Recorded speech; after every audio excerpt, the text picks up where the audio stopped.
It's a combination of greed in financial markets and the total absence of appropriate supervision and regulation of mortgage lending and of the financial system. The regulators were asleep at the wheel because there was an ideology in Washington for the last 6 years of just free market fundamentalism. So really reckless lending practices like a zero down payment when you get a mortgage, or no verification of your income or assets or jobs, these liar loans, or interest rate only mortgages, or negative amortization, or these teaser rates for 2 years. All this stuff that was really reckless and dangerous and predatory was allowed because regulators did not care. I mean, Greenspan himself was the biggest cheerleader of this kind of financial innovation in mortgages and subprime. So the Fed, the regulators, and many others are in part to blame, because a financial market that doesn't have institutional rules and regulation is like the jungle, because greed dominates. Do you agree with Joseph Stiglitz's speech a few days ago that was widely carried, where he is really blaming Greenspan for a lot of this? That sounds like what you were just doing. Yeah, I mean, Greenspan and the Fed were part of the problem for two reasons. One, the Fed reduced during the last recession the Fed funds rate to 1% and kept it too low for too long, and that fed the housing bubble. And Greenspan and the Fed and the other regulators ignored these kind of reckless lending practices that were occurring in mortgage and credit market, and not only they ignored it, but they were cheerleading and saying these are great innovations. So certainly Greenspan is partly to blame for it. But they're not stupid. I mean, I remember people 20 years ago, 15 years ago, when they started changing all these rules, phasing them in.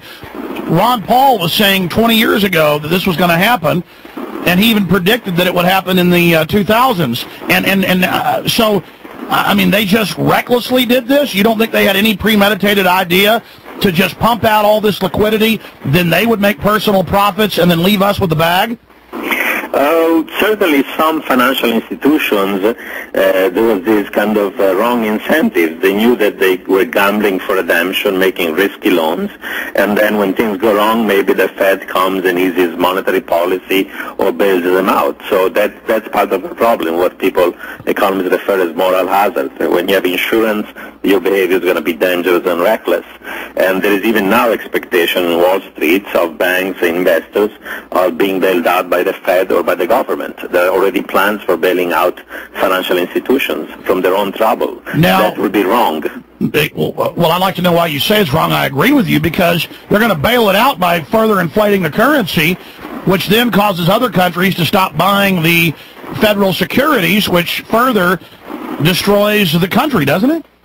Yeah, one of the risks of what's happening right now is that certainly the Fed is now forced to reduce interest rates as a way to avoid a more severe recession, but with lower interest rates, the value of the dollar is falling to historical levels are low, and that fall of the value of the dollar is going to make the value of goods we import from the rest of the world more expensive, and that's going to feed inflation, and that's something we should worry about, and it may lead also foreigners not to want to invest in our securities, and we need their financing because we are still running an $800 billion current account deficit. So a fall that is disorderly of the dollar and a rise in inflation is one of the risks of the mess that we have created.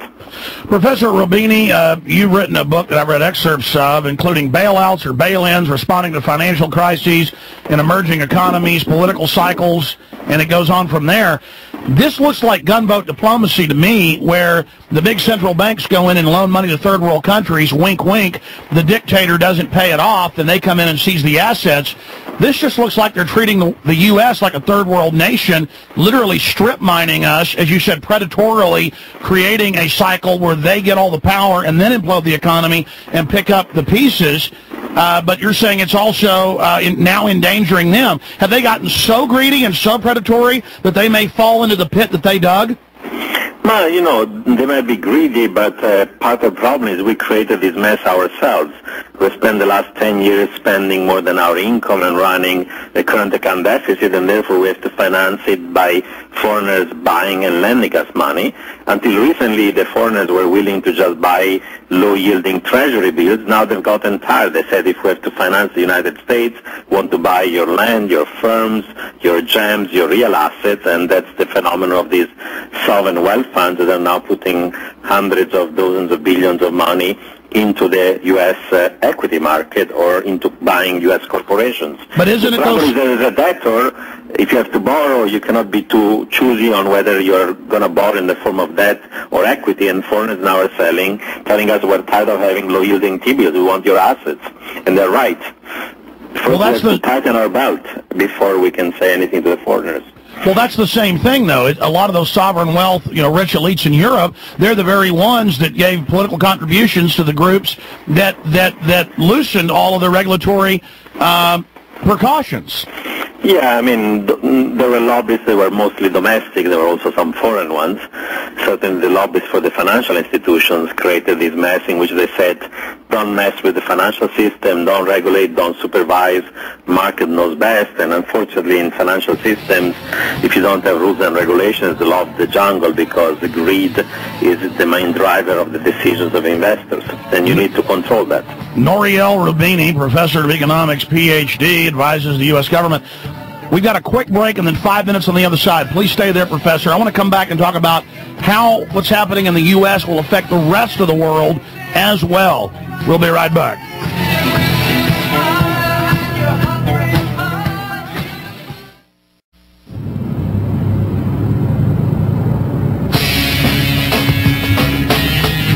Nouriel Roubini, PhD, professor of economics, heads up RGEmonitor.com, one of the premier sites out there analyzing global trends in the economy. He's also an author. Put a link up to him on Infowars.com. We've only got a few minutes left with you, sir, and I hope to have you back up in the future. We're honored to have you. In the College of Professors, with your colleagues there in New York and around the world, just a guesstimation, what percentage are saying we're going to have a meltdown or a great danger of a meltdown versus we're just in a recession versus those that say we're not in a recession, that we're in a wonderful economy? Unfortunately, a majority of professional economists and forecasters are still deluding themselves that we're not going to have a recession. So those who are actually claiming we're going to have a recession are still a minority. Unfortunately, probably they're not talking to the average American because the recession has already started. Every economic indicator you look at shows a downward trend in economic activity, demand, production, employment, sales, and you name it. I think that there is kind of like a disconnect between those who are forecasters and those who are living households in terms of what the potential well, we've got these forecasters that work for big companies that want to keep putting out the good word, and isn't that political? They don't want the political blame, so they're just telling people you're delusional, the economy's great? Oh, that's part of it. Part of it is also that, many of these financial institutions are underwriting stocks and bonds, and they don't want their chief economist to say we have a recession. So, there is a little bit of a bias or self-censorship. They're not going to be the first one to claim that we're in trouble because their entire business model is based on an economy is growing. So globally, that's the problem. In closing, sir, globally, other nations aren't going to get out of this scot-free. We have the same crisis in Europe, and then that has ripple effects, doesn't it? Absolutely. U.S. is about 30% of the global economy, and unfortunately, when the U.S. sneezes, the rest of the world gets the cold, and this time around, the U.S. is not just going to sneeze. It's going to be a severe and protracted case of pneumonia, and therefore, the rest of the world is going to be very negatively affected in terms of their own economic condition and growth by a severe U.S. recession. Just give us a ballpark number. 10% chance of total meltdown, 20%, 30%, and what will a meltdown look like if it does happen? A meltdown would take the form of a very severe recession that lasts at least a year and a half or two, in which the financial losses in the financial system are going to be over $1 trillion, and in which millions of households are going to lose their homes. I think that there is at least a 50-50% probability that scenario would happen at this point. And then there's the cascading effect. With all this inflation, people on fixed incomes are now starting already to become homeless. We see tent cities popping up everywhere. I mean, if Bush says this is a boom economy, I'd hate to see a recession. Yeah, in a recession, people lose jobs, incomes are not growing, and inflation now is going up.